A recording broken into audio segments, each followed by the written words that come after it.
दोस्तों, स्वागत है आपका मेरे नए यूट्यूब चैनल पे जिसका नाम है सुमित की कहानियाँ। तो आप आज मैं लेके आया हूँ आपके लिए एक न्यू हॉरर स्टोरी जिसका नाम है भूतिया कहानी। दोस्तों, जनवरी का महीना था। 4 दोस्त विवेक, दीपक, नितिन और आकाश टूर पर निकले थे। सबसे पहले वो पहुँचे आगरा फोर्ट। रात काफ़ी हो चुकी थी, कड़ाके की ठंड पड़ रही थी। आगरा फोर्ट में पीछे की ओर कोई आता जाता नहीं था। वहाँ 1-2 लोग तंबू लगाकर भी रहते थे और वहाँ पर घूमने के लिए भी कोई नहीं आता था क्योंकि आगरा फोर्ट बहुत बड़ा है। विवेक अपने दोस्त के साथ वहीं पर बैठा था। ठंड काफ़ी हो रही थी, इसलिए उन लोगों ने आग जला ली, पर उन्हें डर था कि कोई यहाँ ना आ जाए उन्हें डिस्टर्ब करने के लिए। पर रात के करीब 2 बज रहे थे, इसलिए वहाँ किसी के आने की कोई संभावना नहीं थी। चारों दोस्त आग जलाकर आपस में बातें कर रहे थे। नितिन, क्या मस्त जगह है। कभी यहाँ पर राजा महाराजा लोग रहते होंगे। सैकड़ों सैनिक यहाँ पर खड़े रहते होंगे। जहाँ पर हम लोग बैठे हैं, हो सकता है यहीं पर कितने लोग सारे मरे होंगे।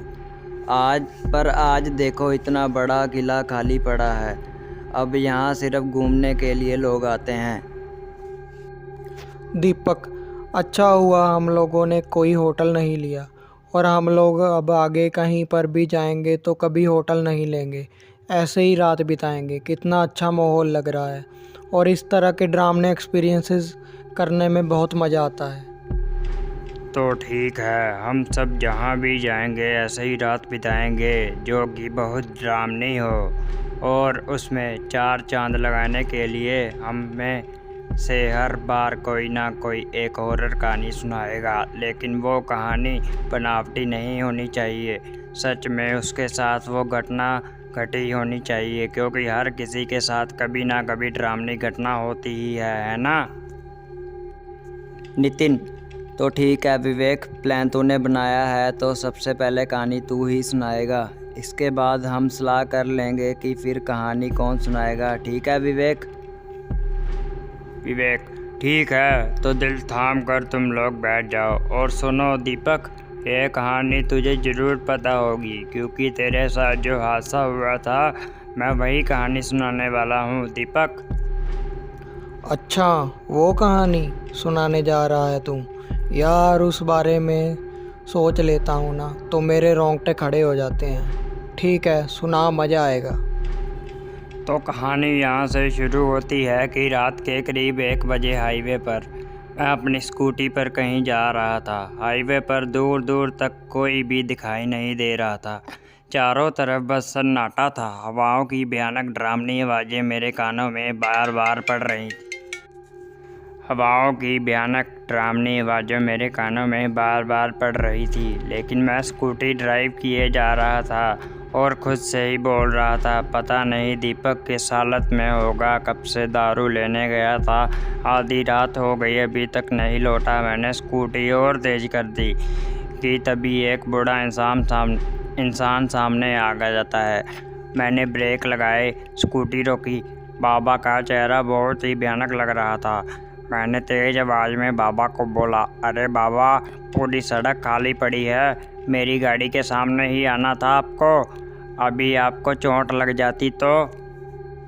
नितिन, फिर बाबा कुछ बोले या नहीं? वो बोले, पर उनका जवाब मुझे समझ नहीं आया। बाबा, चोट तो बहुत पहले ही लग चुकी है बेटा। ऐसे चलोगे तो चोट लगेगी, है ना? बाबा, हाँ, लेकिन मुझे अब कभी चोट नहीं लग सकती बेटा, चाहे मुझ पर कोई गाड़ी ही क्यों ना चढ़ जाए। मैं बाबा की बात सुनकर थोड़ा हैरान हुआ। आकाश, हैरान तो हम लोग भी हैं। आगे सुनो, मैंने बाबा से कहा, ये क्या कर रहे हैं आप? इतने में बारिश होने लगी, आसमान में बिजली कड़कने लगी। मैंने सोचा ये अचानक बारिश कैसे होने लगी, अभी तो आसमान बिल्कुल साफ था। फिर बाबा ने कुछ ऐसा बोला जिस पर यकीन करूं या ना करूं समझ नहीं आ रहा था। आसमान तो अभी भी बिल्कुल साफ है बेटा, वो ऊपर देखो। मैंने अपना चेहरा ऊपर उठाकर देखा तो आसमान बिल्कुल साफ था। चांद तारे साफ साफ दिखाई दे रहे थे। ये सब देखकर मैं हैरान रह गया था। तभी मैंने बाबा से कहा, बाबा ये सब कैसे हो रहा है, मुझे कुछ समझ नहीं आ रहा है। बाबा चलो, वो सामने मेरी कुटिया है, मैं तुम्हें सब बताता हूँ। विवेक, नहीं बाबा, मेरा दोस्त इसी रास्ते से दिन में कहीं गया था, अभी तक वापस नहीं लौटा है, मुझे उसे ढूंढना है। बाबा मुझे पता है तुम्हारा दोस्त कहाँ है, आओ मेरे साथ। विवेक, बाबा की ये बात सुनकर मैं फिर से हैरान हो गया। मुझे कुछ समझ नहीं आ रहा था कि ये बाबा जी तो अनजान हैं, उन्हें दीपक के बारे में कैसे पता। खैर, मैं बाबा के पीछे पीछे उनकी कुटिया तक पहुंच गया। बाबा आओ बैठो। विवेक, बाबा अंदर से लालटेन लेकर आए और उसे जलाया। मैं कुटिया के बाहर ही बैठ गया। बाबा भी ठीक मेरे सामने बैठ गए और मैंने उनसे कहा, बाबा अब जल्दी बताओ ये सब क्या है, कहाँ है मेरा भाई? बाबा आज से 3 दिन पहले इसी रोड पर एक बहुत ही भयानक एक्सीडेंट हुआ था। विवेक, हाँ बाबा, मैंने सुना है, हुआ तो था एक्सीडेंट, सुना है, उसमें 2 लोग मरे भी थे। बाबा तुमने बिल्कुल सही सुना है बेटा, वो दोनों बाप बेटे थे। बेटे की आत्मा अभी भी इस जगह पर घूमती रहती है। विवेक, क्या सच में? बाबा हाँ, और उसकी आत्मा गलत आत्माओं के चक्कर में पड़कर खतरनाक हो गई है। अब वो उस रास्ते से निकलने वाले की जान ले लेता है। विवेक, बाबा की ये बात सुनकर मैं डर गया और मैंने कहा, इसका मतलब मेरा भाई भी?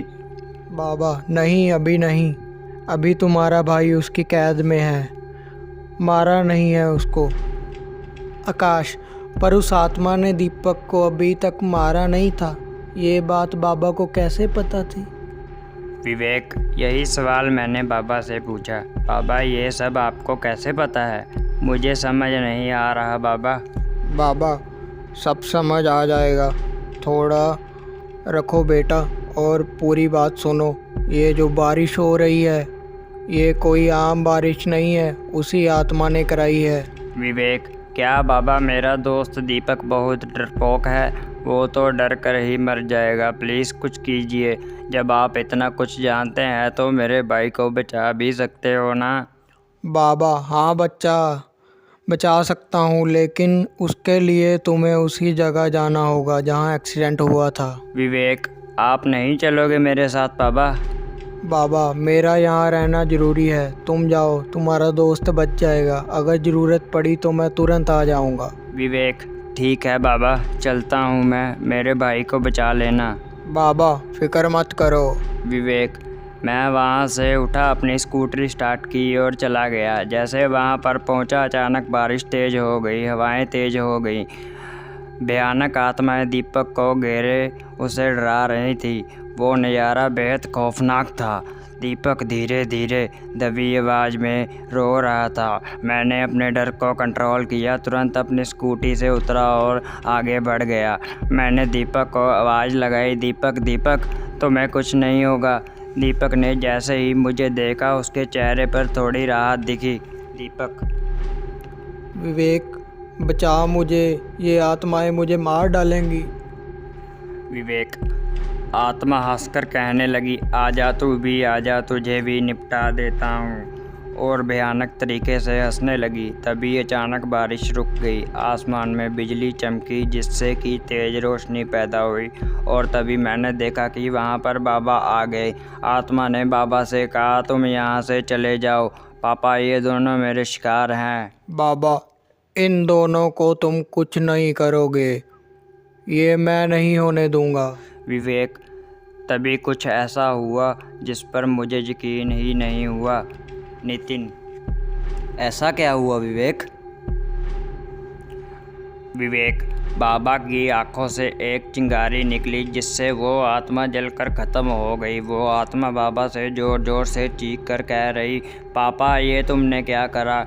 मैं ये सोच रहा कि बाबा को ये आत्मा पापा क्यों बोल रही है। मैं इस बात से बहुत हैरान हुआ। मैं बहुत हैरानी से बाबा को देख रहा था। बाबा, हैरान मत हो, 2 दिन पहले जो एक्सीडेंट हुआ था, मैं और मेरा बेटा ही मरे थे उस एक्सीडेंट में। विवेक, इतना बोलकर बाबा धुआं बनकर आसमान में उड़ गए। तभी दीपक भागकर मेरे पास आ गया। दीपक, अच्छा हुआ जो तू आ गया। विवेक, तुझे कुछ नहीं होगा। फिर मैं दीपक को स्कूटी पर बिठाकर वहाँ से चला आया। आकाश, वाह यार दीपक। नितिन, वैसे विवेक, जब तू स्कूटी से बाबा से टकराया था ना, और उन्होंने कहा कि अब मुझे चोट नहीं लग सकती चाहे कोई गाड़ी ही मुझ पर क्यों ना चढ़ जाए, तभी मुझे हल्का हल्का शक हो गया था बाबा के ऊपर। तभी अचानक किसी के कदमों की आवाज़ आने लगती है। चारों दोस्त बिल्कुल चुप हो जाते हैं। नितिन, लगता है कोई सिक्योरिटी गार्ड आ रहा है। जैसे ही कदमों की आवाज़ उनके पास आकर रुकी, विवेक और दीपक बिल्कुल हैरान हो गए।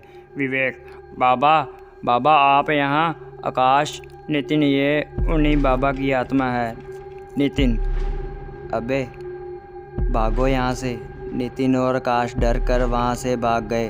भागते भागते दोनों फोर्ट से बाहर आ गए और एक पेड़ के नीचे बैठ गए। नितिन, भाई क्या सच में भूत था या कोई और? मैंने तो ठीक से देखा भी नहीं, एकदम वहाँ से भाग आया। आकाश, हाँ नितिन, मैंने भी कुछ देखा नहीं, पर मुझे भी बहुत डर लग रहा है।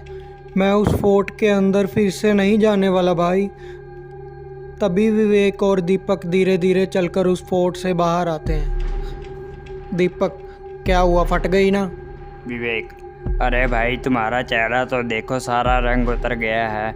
शायद कुछ देर और रुकते तो तुम्हारी पतलून भी गीली हो जाती। विवेक और दीपक दोनों हंसते हुए दूसरे को ताली देते हैं। नितिन, मतलब तुम लोग मजाक कर रहे थे? फिर वो इंसान कौन था? दीपक, हाँ और नहीं तो क्या, ऐसी शमशान और डरावनी जगह पर बैठे तो सोचा थोड़ी मस्ती की जाए, और वो इंसान वहाँ का सिक्योरिटी गार्ड था। नितिन, और अगर इस मजाक में हमारी जान चली जाती तो? विवेक, तो क्या, फिर तुम भूत बनकर हमें डराने आ जाना।